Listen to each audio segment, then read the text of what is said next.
Hey there folks, Santee at the Arizona Ghostriders here. We got a little mail.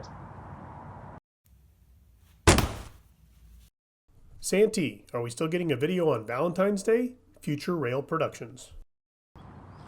Yes. Yes, we are. Valentine's Day, a day for romanticism and courting, when even the most hardened Western gunslinger would lay down his arms for his true love.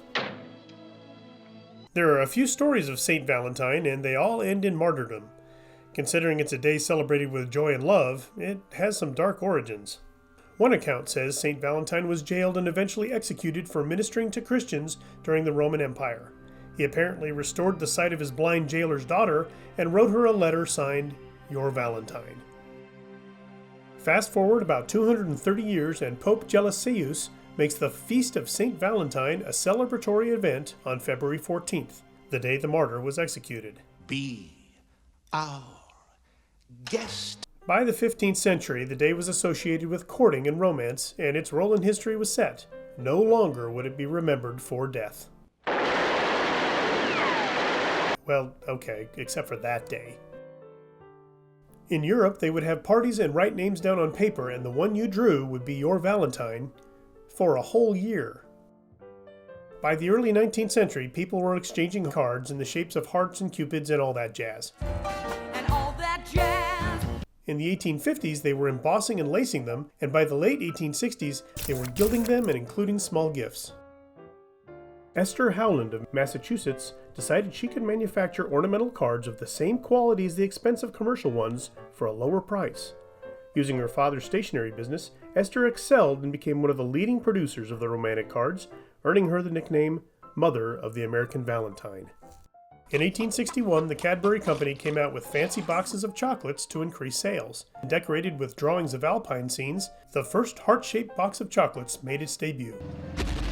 My mom always said life was like a box of chocolates.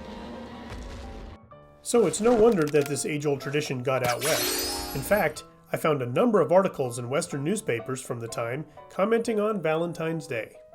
Now, you didn't have to be making a lot of money to enjoy the day. Handmade paper cards in that era were considered gifts of their own. Dear Belle Star,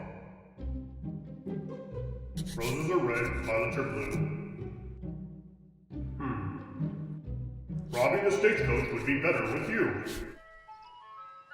Oh, ice cream truck, oh boy! Flowers, jewelry, candy, or other presents were all a possibility, just like today.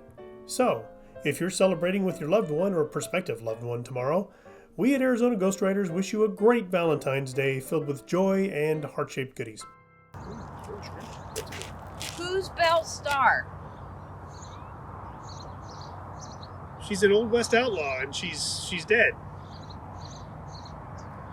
Bill Brazelton. Happy Valentine's Day. Thanks, baby. Ooh. Well, folks, that's it for another episode. Thanks for watching. And as always, please like, share, and subscribe. And we'll see you down the trail.